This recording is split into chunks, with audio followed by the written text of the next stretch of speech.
નમસ્કાર મિત્રો, આજે આપણે ફાર્મની વિઝિટ માટે આવ્યા છીએ. દોસ્તો, આ મગફળીનું વાવેતર છે. એમાં ફુવારા પદ્ધતિ ગોઠવેલી છે, જો તમે જોઈ શકો છો. અને બીજું ખાસ તો મારે જે તમને બતાવવું હતું એ આ મગફળી છે, આપણને ખબર છે દ્વિદળી વનસ્પતિ છે અને એનું મૂળ તમે ભણ્યા છો. મૂળના પ્રકાર વિશે આપણે જોઈ ગયા, સોટીમય મૂળ તંત્ર અને તંતુમય મૂળ તંત્ર. તો સોટીમય મૂળ તંત્ર કોને કહેવાય? જો આ મગફળી છે એ આપણને ખબર છે દ્વિદળી વનસ્પતિ છે અને એનું મૂળ તમે જુઓ, આ નીચેનો ભાગ છે એ મુખ્ય મૂળ છે, સોટીમય મૂળ છે. આ ભ્રૂણ મૂળ વિકાસ પામીને જે ડેવલપ થયેલો ભાગ આ સોટીમય મૂળ, અને એમાંથી જે આ શાખાઓ પડી છે એ દ્વિતીય ક્રમની શાખાઓ છે. અને દ્વિતીય ક્રમની શાખાઓ ઉપરથી જે આ ભાગ દેખાય છે એ તૃતીય ક્રમની શાખા છે. તો આ જે મૂળ છે એ સોટીમય પ્રકારનું મૂળ છે. મુખ્ય એક ભાગ આમ લાંબો થાય, એમાંથી બીજા ક્રમની શાખા એટલે આ, અને એમાંથી નીકળતી શાખા એ તૃતીય ક્રમની. અને હજી ખૂબ નાનું છે છતાં જો આ મૂળનો એક બીજો પ્રકાર છે, સહજીવી મૂળ પણ આને કહીએ છીએ. શું કરવાને? કારણ કે આમાં રાઇઝોબિયમ બેક્ટેરિયા છે વસવાટ કરે. જો અહીંયા તમને એક ભાગ દેખાતો હશે, નાનો એવો ગાંઠ જેવો ભાગ. આ જે ગાંઠ દેખાય છે ને, એ ગાંઠ છે એ બેક્ટેરિયાની છે. રાઇઝોબિયમ બેક્ટેરિયા તેની સાથે વસવાટ કરી અને ગાંઠ બને, જેને મૂળ ગંડિકા કહીએ છીએ. અને આપણે આ મૂળનું ત્રીજું એક નામ આપેલું ગંડિકામય મૂળ. તો આ દ્વિદળી વનસ્પતિની આપણે વાત કરી. એવી જ રીતે આપણે એકદળી વનસ્પતિનું મૂળ પણ જોઈએ, જેનું તંતુમય મૂળ તંત્ર ધરાવે છે. આ મકાઈનું વાવેતર છે અને આપણને ખબર, મકાઈ એકદળી પ્રકારની વનસ્પતિ છે. અને આ મકાઈનો છોડ હું ઉપાડું તો એના મૂળની આપણે વાત કરીએ. તમે જુઓ, આ મકાઈના મૂળ છે એ તંતુમય પ્રકારનું મૂળ તંત્ર છે. એનું જે મુખ્ય મૂળ છે, પ્રાથમિક મૂળ જે વિકાસ પામ્યો હોય એ નાશ થઈ જાય. પછી જે અધ્રાક્ષનો ભાગ હોય એ અધ્રાક્ષના ભાગેથી ઘણા બધા તંતુમય મૂળ વિકાસ પામે. એટલે આ તંતુમય પ્રકારનું મૂળ તંત્ર. અહીંયા એક મુખ્ય સોટીમય મૂળ નથી હોતું અને નાના નાના બીજા તંતુમય મૂળ વિકાસ પામે છે. એટલે આને આપણે તંતુમય મૂળ તંત્ર તરીકે ઓળખીએ છીએ. આ એકદળી વનસ્પતિ છે. અને એના પર્ણો જો, તો એના પર્ણનું જે આપણે આવરક પર્ણતલ કહેતા હતા, જો આ પર્ણનો તલ ભાગ છે જે પ્રકાંડ સાથે જોડાયેલો, જો એ આખો આમ વીંટળાઈને ગોઠવાયેલું હોય, જો એટલે એને આપણે આવરક પર્ણતલ કહીએ છીએ. આખો આમ વીંટળાયેલું છે, આખો પહોળો ભાગ છે પર્ણતલ, આખો આમ ઘેરીને ગોઠવાયેલો. આ હું બીજું પર્ણને કાઢું તો જો એ આખું આ પ્રકાંડને વીંટળાયેલું હોય અહીંથી આમ, એટલે એને આવરક કહેવામાં આવે છે. આવરક પ્રકાંડને આવરી લે છે આ ભાગ આમ. તો આ આખું પર્ણતલ છે, આ પર્ણપત્ર છે. અને એકદળી વનસ્પતિ છે, શિરાવિન્યાસ સમાંતર હોય અને વચ્ચે તમને આ જે ધાર દેખાય છે એ શું છે? એ મુખ્ય શિરા છે. અને પણ અહીંયા સમાંતર શિરાવિન્યાસ છે, એટલે આ જે મધ્ય પત્રાક્ષવાળો ભાગ કહેવાય મુખ્ય શિરા, એને સમાંતર ઘણી બધી શિરાઓ એમાંથી નીકળતી હોય છે, એટલે સમાંતર શિરાવિન્યાસ છે. મિત્રો, આ હળદરનું વાવેતર છે અને ડ્રીપ ઇરિગેશન પદ્ધતિથી જો વાવેતર કરેલું છે. પારા છે ને એની અંદર હળદર વાવેલી છે. અત્યારે આપણને જે ઉપર દેખાતો ભાગ છે એ હળદરના મુખ્ય પર્ણનો ભાગ જ ઉપર આવેલો. તમે જુઓ, એક હળદરનો આ છોડ છે એને ઉપાડું આ, તો આને આ હળદર છે, આ ઓલરેડી આપણે વાવેલી હોય છે. આ એનું પ્રકાંડવાળો ભાગ છે અને એમાંથી વિકાસ થઈ અને આ પર્ણના સમૂહવાળો ભાગ થઈને બહાર આવે છે. આ હળદરના પર્ણ છે. હવે હળદરનો જે પર્ણમાં તૈયાર થતો ખોરાક છે ને એ બધો અહીંયા સંગ્રહાશે અને અહીંયાથી નવી આવી હળદરની આવી ગાંઠ અને ફિંગર કહે એ તૈયાર થશે. ખરેખર આ પ્રકાંડ છે આ ભાગમાં, જો અહીંયા એ પ્રકાંડ હવે અહીંથી ફૂટતું જશે અને મોટું થતું જશે. ગાંઠ અને આંતરગાંઠમાં ખોરાકનો સંગ્રહ થઈને જમા થતી જશે. તો આ પ્રકારે હળદર છે એ થતી હોય. આમ એકદળી પ્રકારની વનસ્પતિ છે, જો તંતુમય મૂળ તંત્ર એમાં છે. પણ હળદરની અંદર તમે સ્પષ્ટ રીતે જોઈ શકો છો, આ ભાગ છે એ આંતરગાંઠ છે. આ ગાંઠ આંતરગાંઠ, ગાંઠ આંતરખંડ, એટલે પ્રકાંડવાળી રચના છે.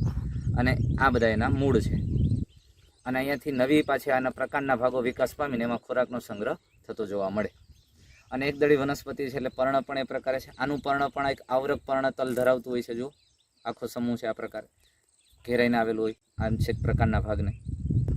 તો આ અડદનું વાવેતર છે. આ અડદ છે. હવે અડદ એ આપણને ખબર દ્વિદળી વનસ્પતિ છે.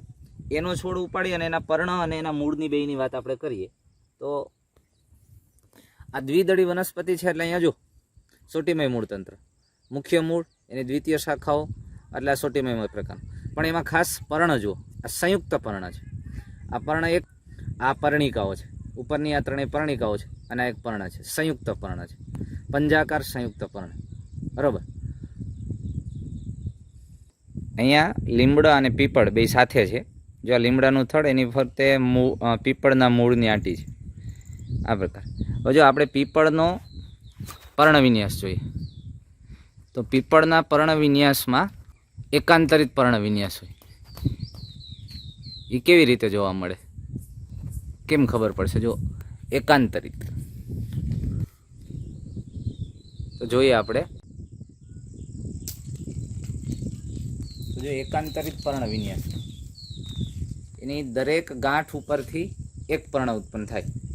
જો આ ગાંઠેથી આ પર્ણ, તો બીજી ગાંઠેથી બીજું પર્ણ, અહીંયાથી અહીંયા, એક સાથે બે પર્ણ નથી, દરેક ગાંઠ ઉપરથી એક પર્ણ ઉત્પન્ન થાય છે, એટલે એકાંતરિત પર્ણ વિન્યાસ કહે. તમે જુઓ, આ ગાંઠ છે તો આ ગાંઠ ઉપરથી એક પર્ણ, એના પછીની બીજી ગાંઠ ઉપરથી એક પર્ણ, અને દરેક પર્ણ અને પ્રકાંડ વચ્ચેનો જે ખૂણો અહીંયા કક્ષકલિકા, જો આ ગ્રીન ભાગ તમને દેખાય છે, આ કક્ષકલિકા છે, આ કક્ષકલિકા છે.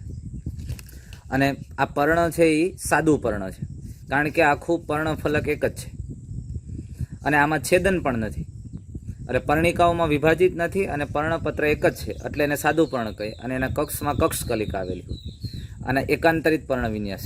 આ ઉપરાંત તમે જુઓ, અહીંયા આ પીપળનું ફળ છે, આમ તો હજી પુષ્પ વિન્યાસવાળો ભાગ છે, પાક્યું નથી ત્યાં સુધી, પણ આ ઉદુંબરક પ્રકારનો ઉદુંબર પુષ્પ વિન્યાસ છે. પેપા જેને આપણે કહીએ છીએ એ ઉદુંબર પુષ્પ વિન્યાસ, આ પ્રકારની રચના છે. આ તમે જે શાખાની ઉપલો ભાગ જુઓ છો એ એની અગ્રકલિકાવાળો ભાગ છે, આ ભાગ, આ મરચા જેવો દેખાય તે, અને જ્યાં વર્ધનશીલ પેશીના સમૂહ આવેલા છે, અને આપણે જેને અગ્રકલિકા કહે છે, અગ્રસ્થ વર્ધનશીલ પેશી. આ ખરેખર ઉપરનો ભાગ એક એક કાઢીએ એટલે એ જે સૌથી શરૂઆતના જે પર્ણો વિકાસ પામતા હોય એ પર્ણો છે.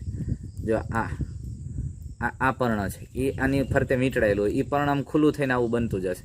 પછી અહીંયા આ બીજું પર્ણ છે, આવી રીતે જો આ ખોલશું એ બીજું પર્ણ છે, આ બીજું પર્ણ નીકળું, આ પર્ણ. ત્યાર પછી એવી રીતે હજી એક પર્ણનો ભાગ નીકળશે,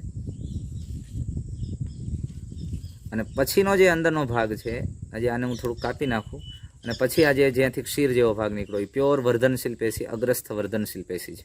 હવે આપણે સન્મુખ પર્ણ વિન્યાસની વાત કરીએ તો એ જામફળીના પર્ણમાં સન્મુખ પર્ણ વિન્યાસ.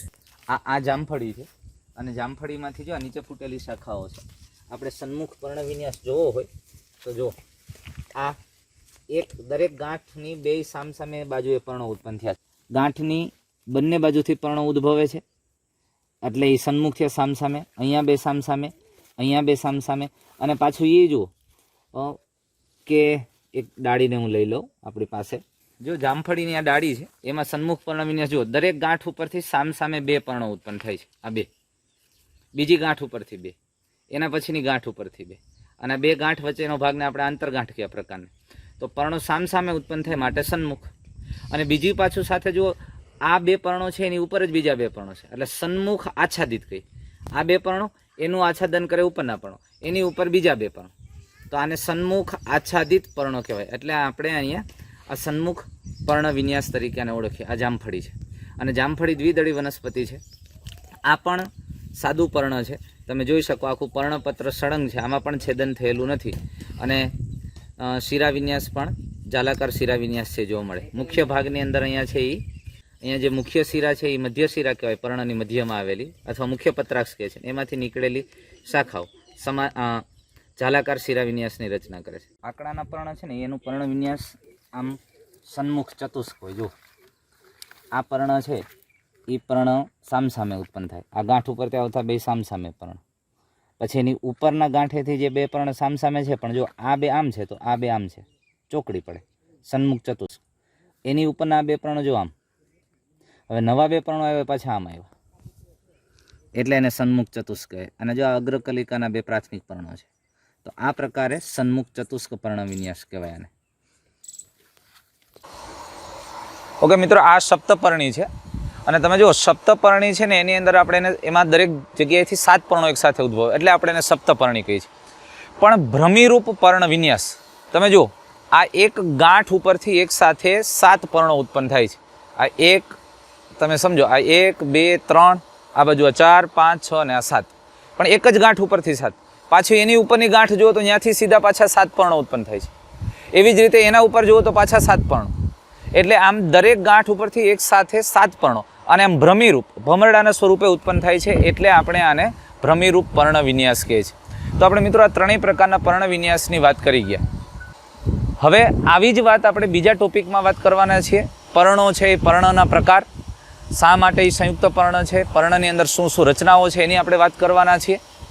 તો ફરી પાછા નેક્સ્ટ વિડીયોમાં આવા ફિલ્ડ સ્ટડીની અંદર મળશું દોસ્તો.